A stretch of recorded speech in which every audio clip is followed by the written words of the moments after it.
Reddit, Lake City Quiet Pills. Let's go. Celui-là, il a Je l'air sais bien. que j'ai tendance à beaucoup exagérer, à Mais non, grossir fais le le trait et à utiliser beaucoup de langage hyperbolique. Mais je vais être complètement sincère là. La vidéo que vous allez voir parle d'un des mystères qui m'a le plus fasciné sur internet. Attendez, je vais activer le 1080p parce que j'ai envie de voir Failed Up en HD.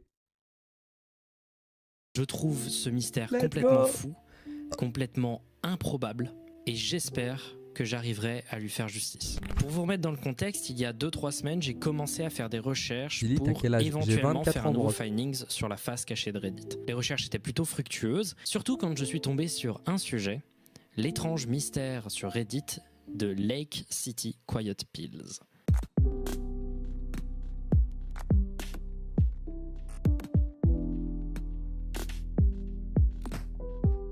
Ces vidéos à Failed Up, Écoutez-moi elles deviennent bien, de plus en essayez plus d'aller bien. jusqu'au bout, parce que vous allez voir, ce qui semble partir de base plutôt anodine finit par vous emmener dans certains des couloirs les plus sombres et les plus étranges d'Internet. Laissez-moi vous parler du mystère Lake City Quiet Pills.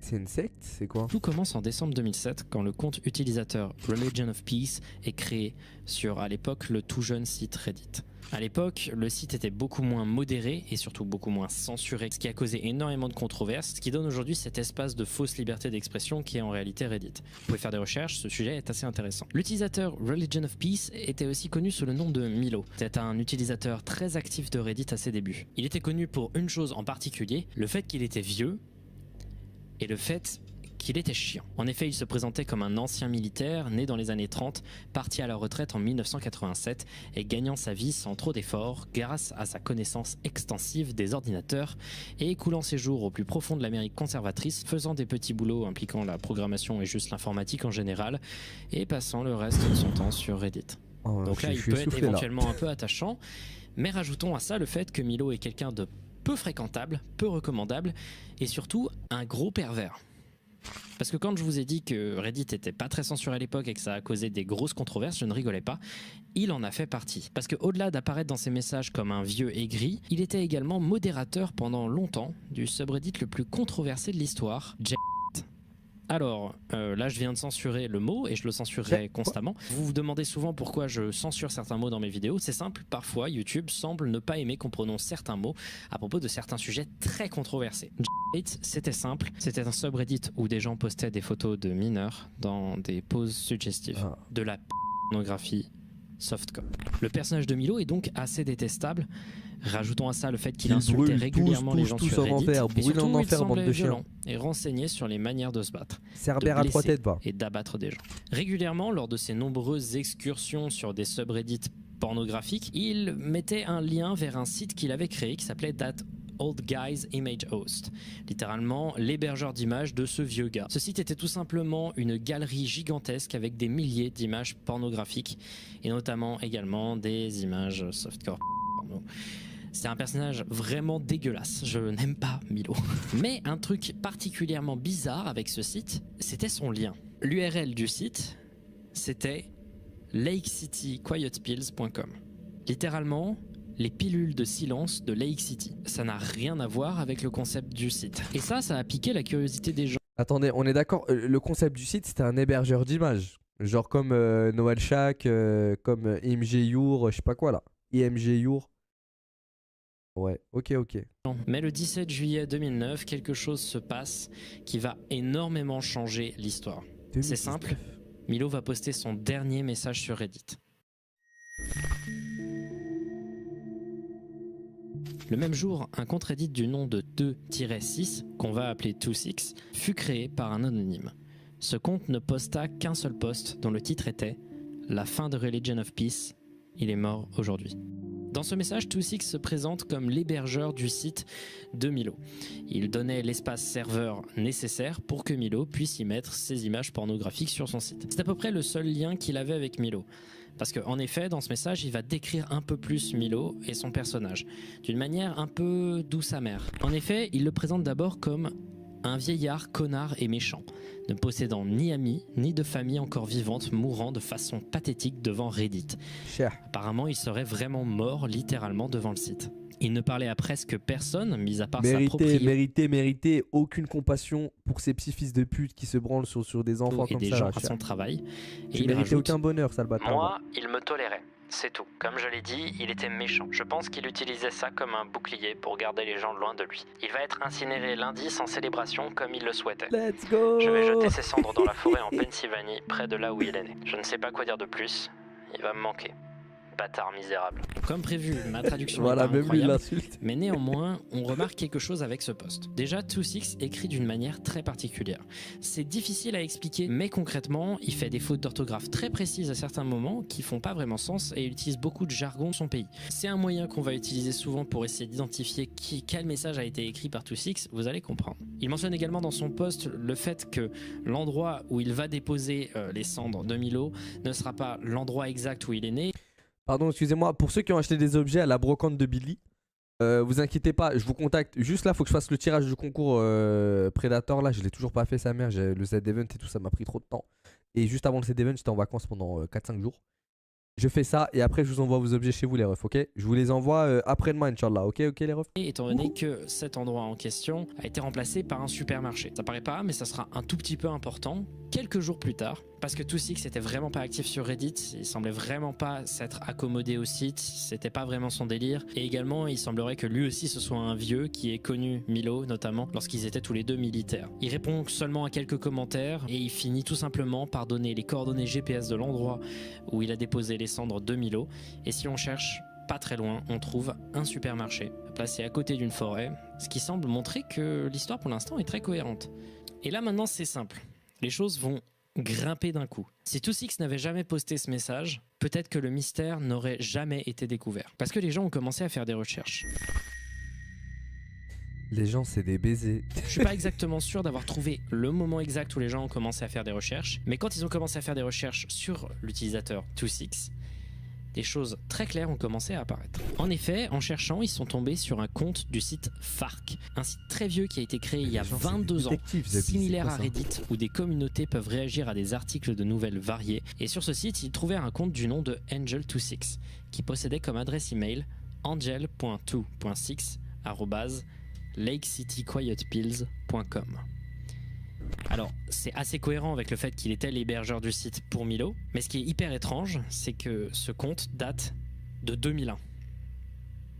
C'est-à-dire que le site Lake City Quiet Pills existait depuis bien avant l'utilisation qu'en faisait Milo, c'est-à-dire comme un hébergeur de porno. En regardant les infos d'utilisateurs sur Fark, les gens se rendirent compte que Angel26 parlait beaucoup d'armes à feu et signait tous ses messages par cette phrase. Distribue des pilules de silence de Lake City à des salauds qui ont besoin de repos permanent depuis 1968. Tout paraissait super étrange et étonnamment très agressif ce message, alors qu'il est très cryptique, il paraît très agressif. En fait, les internautes commençaient à se demander ce qui se passait avec ces deux gars-là, Milo et 26. Alors ils se sont dit, on va investiguer un peu plus lakecityquietpills.com. Rien n'en sortira particulièrement, rien de caché dans les milliers de photos, jusqu'à ce qu'ils entrent dans le code source du site. Les trouvailles furent impressionnantes. Putain, j'ai hâte de savoir ce qu'ils ont trouvé dans... Il y avait caché dans le code source des tonnes de messages visiblement utilisés par plusieurs personnes utilisant le site, s'appelant tous par des surnoms étranges et utilisant... Oh, sa mère. Immediate need, enfant de 8 à 10 ans, chinois-coréen. Des termes indescriptibles. Le site se présentait vraiment comme une série de textes qui ressemblaient à des gens cherchant de l'aide ou postulant pour des travaux. Ces travaux semblaient être des boulots militaires, mais pas très légaux. Il y avait beaucoup d'utilisation de jargon très précis et aujourd'hui encore parfois indéchiffrable. On trouvait notamment des termes comme Iron Key, un disque dur contenant des informations très encryptées et extrêmement importantes. On trouvait également l'acronyme W/W qui peut signifier énormément de choses, mais parmi les choses que ça peut vouloir dire, c'est wet work. Et wet work, c'est un euphémisme d'assassinat. Et vous commencez à vous rendre compte que ce vieux site d'image d'un vieil homme décédé est en fait un site de proposition de job pour assassins. Vous pouvez ne pas y croire et vous inquiétez pas, c'est tout à fait normal.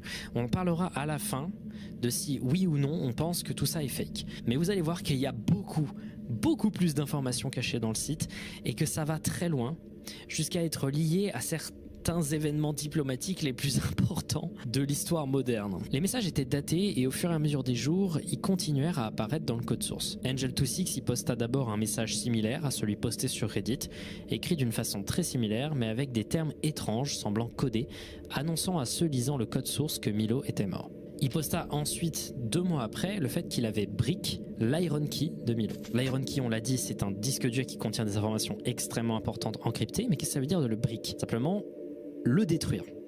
Littéralement, le casser avec une brique. Les messages postés précédemment dans le code source disaient que les membres du groupe de discussion opéraient dans l'UE, l'Asie et le ME. L'Asie et l'UE, c'est évident, hein, l'Asie et l'Union Européenne, mais le ME, on sait pas. Et on pense que c'est le Moyen-Orient, ou Middle East en anglais. Ça va être important pour la suite. En janvier 2010, Angel26 poste un message dans le code source du site. Celui-ci avait un ton étrange par rapport au reste. Bonne année tout le monde.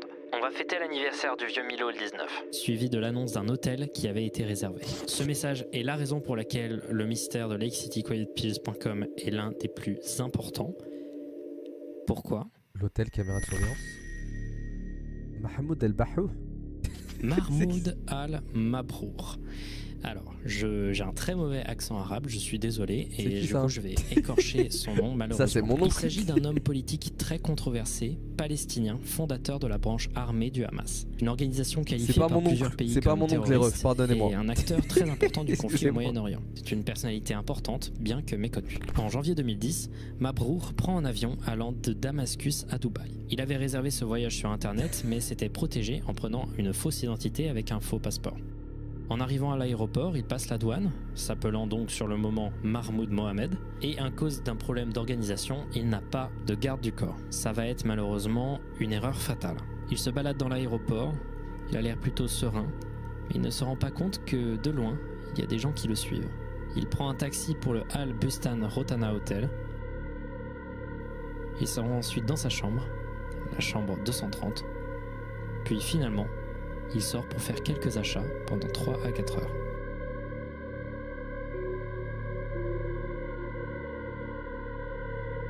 En arrivant à 20h24 dans sa chambre, oh non, dis pas qu'il y a des gens qui l'attendent à l'intérieur. Il y avait des gens qui l'attendaient. Ça me fait trop peur. Imaginez, vous ouvrez la porte chez vous, il y a des gens assis sur le lit et tout, putain. Ce que je vous ai raconté est vrai, il s'agit d'un des assassinats de l'histoire moderne les plus importants, et ça a eu des répercussions... Attends, si sur le site de Milo, le message, c'était concernant ce mec, et que le rendez-vous à l'hôtel, c'était pour sa chambre, c'est une diplomatique internationale. C'était un événement très controversé. Des enregistrements de caméras de surveillance sont disponibles sur internet, et en réalité, il s'agit d'un meurtre dont l'organisation méticuleuse a fait que seuls des suspects existent, mais pas de consensus direct. Les assassins avaient tout planifié pour pouvoir se rendre dans l'hôtel en même temps que Mahmoud, attendre qu'il sorte en attendant en bas, se rendre dans sa chambre en piratant une carte magnétique d'un hôtel, le tout supervisé apparemment par un groupe informatique situé à Paris, à Bercy. Je sais même pas si je suis sûr de ce que je raconte, mais j'ai vu cette information et j'y croyais pas, mais ça me faisait rire. Mais le plus étrange dans tout ça, c'est que l'assassinat a eu lieu le 19 janvier 2010. La date même de la fête d'anniversaire de Milo, prévue par Angel26. Et si vous pensez que c'est juste une grosse coïncidence, laissez-moi aller un peu plus loin. La fête dans l'agenda commençait à 15h. Al-Mabrour est arrivé à Dubaï à 15h15. Aussi, un message fut posté dans le code source du site la veille de l'assassinat disant ceci. On a 38 chambres à l'hôtel Marriott au 46. Shade a les clés pour les locaux. Prenez-les pendant la fête. Donnez votre nom de voyage à l'accueil et c'est bon. Pas de pièces d'identité nécessaires, on se charge de la facture. Les téléphones là-bas ne sont pas sûrs. Alors, c'est pas très clair ce que c'est qu'un nom de voyage, mais il semblerait que ce soit une fausse identité qu'on prend uniquement pour se déplacer. Pour une fête d'anniversaire, c'est quand même particulier d'avoir des fausses identités. Également le fait que les téléphones... Non mais c'est évident que ce sont eux. Mais moi ce qui me choque, c'est qu'en 2010, c'est aussi facile de niquer le système. Genre, encore moi je me suis toujours dit, putain, faire des meurtres dans les années 80, 70, 90. Il n'y avait pas beaucoup de caméras. Internet, ça existait limite pas. Bah, ça existait pas d'ailleurs. Genre, tu peux pas te faire péter. Tu tues un mec, tu l'enterres, ça y est, personne te retrouve. Même s'il y a une plaque d'immatriculation sur ta voiture, il n'y a pas de fichier sur ordinateur. J'avais vu un reportage sur Netflix et je crois que le fichier centralisé avec les plaques et tout, il n'est pas apparu tout de suite, quoi. Mais là, en 2010, tu peux niquer autant le système aussi facilement. Les téléphones ne sont pas sûrs. Enfin, c'est juste une fête d'anniversaire. Et 38 chambres. Quelques jours après l'assassinat, un dernier message fut posté donnant la facture de la fête. 94 080 $. Ce qui est énorme. On avait cru comprendre que Milo s'en sortait bien financièrement et qu'on pense visiblement que du coup son entourage devait bien s'en sortir également financièrement, mais pas à ce point, pas pour claquer 95 000 balles dans juste une fête d'anniversaire d'un pote qui est même pas là pour son anniversaire. Les gens pense qu'il y a un truc bizarre avec ça. L'activité du site a repris ensuite normalement avec de nouvelles demandes d'assassinat apparaissant dans le code source. 2 mois après, l'attention autour de lakecitycoyotepills.com augmente et les gens sur Reddit commencent à en parler et à investiguer un peu plus et découvrir les messages dont je vous ai parlé. Et à ce moment-là, il s'est passé quelque chose d'assez flippant. Car en effet, c'est en essayant de faire des parallèles avec des événements de la vie réelle qu'ils remarquèrent le lien facile à réaliser entre l'assassinat de Mahmoud Al-Mabrour et la fête d'anniversaire de Milo. Alors que les internautes connectaient les pièces du puzzle, se rendant compte au fur et à mesure que les pilules de silence sont en réalité un euphémisme des balles de pistolet, ce qui est probablement lié au fait que près de Lake City, il y a une base militaire qui produit et qui crée des armes. D'un coup, alors que tout le monde se rendait compte de tous les trucs, que toutes les pièces de puzzle commençaient à un peu s'emboîter, le site a été encrypté. C'est-à-dire que toutes les informations qui avaient présentes dans le code source ont été traduites dans un langage de code, rendant complètement inaccessible l'intégralité des informations du site. Donc les internautes ont commencé à essayer de décrypter les codes, essayer de déchiffrer des clés PGP, et au fur et à mesure, le site a juste fermé. Laissant juste un long silence un peu bizarre vis-à-vis de cette affaire. Ok, qu'est-ce que c'est que ce bordel? Comment ça, le compte d'un vieillard sur Reddit a pu être lié à un des assassinats les plus importants de l'histoire moderne? Et plein d'autres en plus. Comment c'est possible? C'est juste trop beau pour être vrai. Est-ce que c'est un fake? Beaucoup de gens connaissent ce mystère car il est tellement absurde dans ses connexions et pourtant tellement crédible. C'est un véritable bordel et une communauté est encore active plus de 10 ans après les faits pour essayer de comprendre ce qu'il s'est passé et si lakecitycoyotepills.com était vraiment un site d'un vieux vétéran de la Seconde Guerre mondiale ou juste un fake orchestré de A à Z. Alors, dans un premier temps, il y a des arguments en faveur du fake qui sont assez importants. Dans un premier temps, les recherches ont été assez mal documentées et j'ai pas su trouver si Lake City Coyote Pills avait été investigué sur le moment au fur et à mesure que les messages dans le code source commençaient à apparaître ou si ils ont découvert les messages dans le code source d'un coup alors qu'ils étaient déjà tous présents. Si c'est le cas, ils auraient pu largement voir l'assassinat de Mahmoud Al-Mabrour et créer ces messages, mais je sais pas vraiment si ça a été découvert en amont. Aussi, un peu de recherche fait que l'on se rend compte que Milo aimait bien mytho quand il racontait qu'il était vétéran et ancien militaire. En réalité, si on regarde les dates qu'il nous a données, il aurait rejoint l'armée à genre 13-14 ans. Il dit qu'il sait pas comment il a fait, mais il a réussi à y arriver plus tôt. Et en général, il y a des inconsistances dans tous ces messages de son grand historique sur Reddit. Il semblerait que le gars soit un gros mytho et que du coup ça rend pas très crédible tout ce qu'il raconte, même s'il y avait quand même des consistances assez claires et qu'il a quand même été présent sur Reddit pendant 2 ans avant de... J'ai une question les refs, est-ce qu'il est possible d'éditer un message sur Reddit? Parce qu'imaginez un mec s'est créé un compte en 2007 à l'ouverture de Reddit et qu'il a posté des topics de merde sur Pokémon ou j'en sais rien. Et qu'après il édite tous ces messages et il monte une histoire de fil en aiguille pour devenir un truc un thread légendaire. Non, ah bah d'accord.